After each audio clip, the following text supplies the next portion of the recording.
Exam Hindi कक्षा में मैं सुनीति मिश्रा आप सबका हार्दिक स्वागत करती हूँ।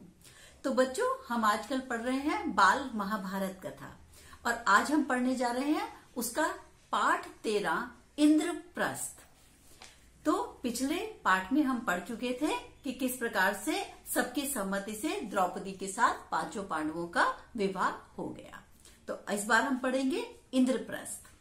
द्रौपदी के स्वयंवर में जो कुछ भी हुआ उसकी खबर हस्तिनापुर तक जा पहुंची और विदुर बड़े खुश हुए और धृतराष्ट्र के पास दौड़कर गए और बोले कि पांडव अभी जीवित हैं। राजा द्रुपद की कन्या को स्वयंवर में अर्जुन ने प्राप्त किया है और पांचों भाइयों ने विधि पूर्वक जो है द्रौपदी के साथ विवाह कर लिया है और पांचों भाई द्रौपदी से विवाह करके माता कुंती के साथ कुशलता पूर्वक हैं।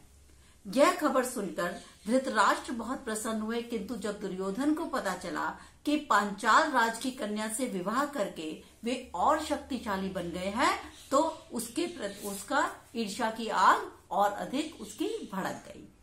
उसने यह दुखड़ा मामा शकुनी के सामने रोया कि मैं देखो कि अब क्या करें, ये पांडव तो और अधिक शक्तिशाली हो गए। उसके बाद कर्ण और दुर्योधन धृतराष्ट्र के पास गए। उन्होंने क्या किया कि एकांत में दुर्योधन ने उनसे कहा धृतराष्ट्र से कि पिताजी, हमें कोई ना कोई उपाय करना चाहिए जिससे हम सदा के लिए निश्चिंत हो सके, यानी पांडव हमसे फिर से शक्तिशाली हो गए हैं।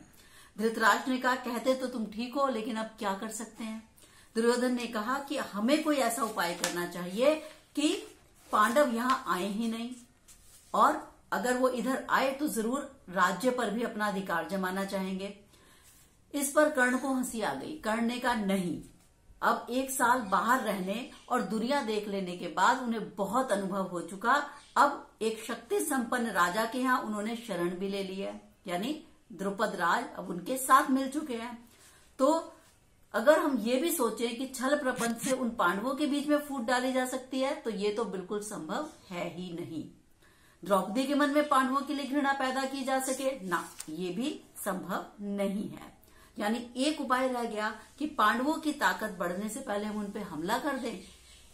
कर्ण और तथा अपने बेटों की परस्पर विरोधी बातें सुनकर धृतराष्ट्र इस बारे में कोई निर्णय नहीं ले पा रहे थे। मतलब ये सब मंत्रणा चल रही है कि उन पे आक्रमण कर दें या उनको यहाँ आने ही ना दें, या ऐसा करें कि पांडवों में फूट डाल दें। और धृतराष्ट्र को भी उन्होंने बिठाया हुआ है अपने साथ कि आप ये सब बात में हमारा साथ दो। लेकिन जो धृतराष्ट्र है वो किसी भी प्रकार का निर्णय नहीं ले पा रहे। इसके बाद क्या हुआ कि वे पितामह भीष्म और आचार्य द्रोण को बुलाकर उनसे सलाह मशवरा करने लगे। पांडु पुत्रों के जीवित रहने का समाचार सुन के भीष्म पितामह के आनंद का कोई भी ठिकाना न था।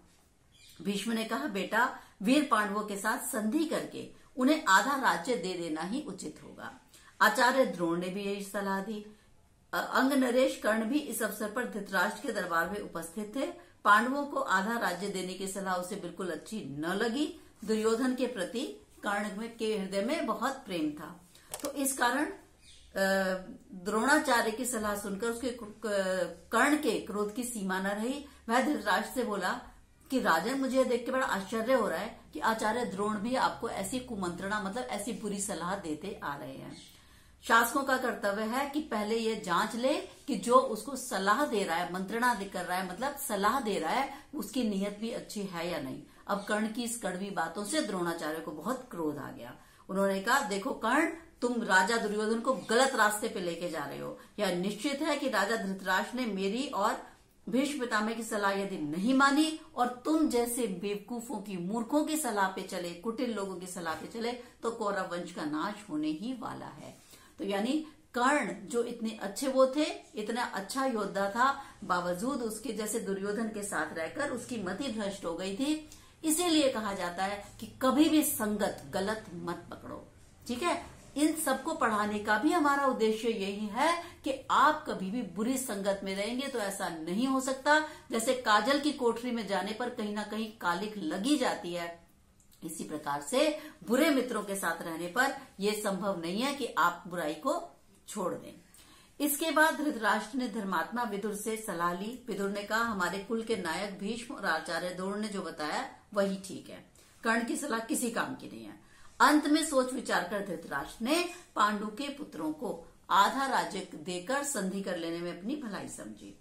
पांडवों को द्रौपदी तथा कुंती के साथ आदर सहित लिवा लेने के लिए विदुर को भेजा गया। उधर पांचाल देश में पहुंचकर विदुर ने राजा द्रुपद को बहुमूल्य उपहार भेंट किए, उनका सम्मान किया और राजा धृतराष्ट्र की ओर से अनुरोध किया कि पांडवों को द्रौपदी सहित हस्तिनापुर यानी उसके ससुराल ले जाने के लिए मैं आया हूं। विदुर का अनुरोध सुनकर राजा द्रुपद के मन में शंका हुई, पर उनको धृतराष्ट्र पर विश्वास न हुआ। सिर्फ उन्होंने इतना कहा, ठीक है, जैसा पांडव चाहें वे कर सकते हैं। विदुर ने जब अपने आने का कारण बताया तो कुंती के मन में भी शंका हुई, कहीं उसके पुत्रों पर फिर से आफत न आ जाए।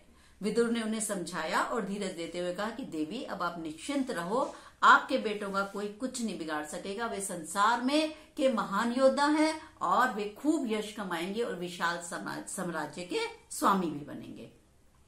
आखिर द्रुपद ने भी उनको अनुमति दे दी। विदुर के साथ कुंती और द्रौपदी समेत पांडव हस्तिनापुर रवाना हुए। उधर हस्तिनापुर में पांडवों के स्वागत की बड़ी धूमधाम से तैयारी होने लगी, जैसा कि पहले निश्चित हो चुका था। युधिष्ठिर का यथा विधि राज्य अभिषेक हुआ, मतलब उनको तिलक किया गया और उनको जो इंद्रप्रस्थ का राज्य था वो सौंप दिया गया। आधा राज्य पांडवों के अधीन कर दिया गया और हस्तिनापुर किसके पास रह गया? दुर्योधन के। धृतराष्ट्र ने कहा, बेटा युधिष्ठिर, मेरे अपने बेटे बड़े दुरात्मा हैं। दुरात्मा मतलब अच्छे लोग नहीं हैं। एक साथ रहने से संभव है तुम लोगों के बीच में बैर बढ़े। तुम मेरी सलाह यही है कि खांडव प्रस्थ को अपनी राजधानी बना लो, वहीं पे तुम राज करना। खांडव प्रस्थ वह नगरी है जो पुरु, नहुष, ययाति यानी उन्होंने बताया कि हमारे पूर्वजों की राजधानी भी रही है। तुम इसे फिर से बसाने का यश और श्रेय लो। धृतराष्ट्र के मीठे वचन मानकर पांडवों ने खांडव प्रस्थ के भग्नावशेषों पर, जो कि उस समय निर्जन बन चुका था, निपुण शिल्पकारों से बने एक ऐसे नगर का निर्माण कराया जो सुंदर भवन, अभेद्य दुर्ग, मतलब जो ऐसे दुर्ग बना दिए उन्होंने जिनको भेदा न जा सके। इतना अच्छा उनका सुरक्षा कवच बन गया और उस नगर का नाम उन्होंने खांडव प्रस्थ से हटाकर इंद्रप्रस्थ रख दिया। जैसे इंद्र की नगरी हो, इतना सुंदर वो नगर बन गया। इंद्रप्रस्थ की शान और सुंदरता ऐसी हो गई कि सारा संसार उसकी प्रशंसा करते न थकता था। अपनी राजधानी में द्रौपदी और माता कुंती के साथ पांचों पांडव 23 वर्ष तक सुखपूर्वक जीवन बिताते हुए न्यायपूर्वक राज्य करते रहे। तो बच्चों, इसके थोड़े से हम डिफिकल्ट वर्ड्स देख लें। मुश्किल शब्द: छल प्रपंच, कपट, विधि पूर्वक नियम के अनुसार, असीम जिसकी कोई सीमा न हो, प्रलोभन लालच, अपार बहुत अधिक, आफत विपत्ति, भग्नावेश खंडर, दुरात्मा दुष्ट, शिल्पकार कारीगर। एक दो प्रश्न जो मैं आपको बताती हूँ वो मैं बताना चाहूंगी। विदुर को जब पता चला कि पांडव अभी जीवित हैं, तो उन्होंने धृतराष्ट्र से क्या कहा? पांडवों के जीवित होने का समाचार सुनते ही विदुर धृतराष्ट्र के पास दौड़े हुए आए, बोले, महाराज, पांडव अभी जीवित हैं और राजा द्रुपद की कन्या के साथ उन पांचों का विवाह हो चुका है। वो कुंती के साथ वे द्रुपद के यहाँ कुशल हैं। तो हमारा ये वो बनता है, कर्तव्य बनता है कि अब हम उन्हें यहाँ पर बुलाएं। इसके बाद एक प्रश्न और मैं बोलताती हूँ आपको। आचार्य द्रोण ने क्रोध में आकर कर्ण से क्या कहा?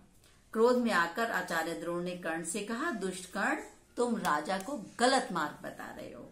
यह निश्चित है कि यदि राजा मेरी और भीष्म पितामह की राय अगर राजा ने नहीं मानी और तुम जैसे दुष्टों की सलाह पे चले तो कौरव वंश का नाश होना निश्चित है। तो द्रोणाचार्य ने बिल्कुल सही सलाह दी। तभी मैंने आपको पहले भी बताया था कि हमें मित्रों की संगत का ध्यान रखना चाहिए। तो बच्चों, ये था हमारा पाठ आज का 13वां इंद्रप्रस्थ। हम अगले पाठ में फिर मिलेंगे आपसे। तब तक के लिए मुझे आज्ञा दीजिए। नमस्कार।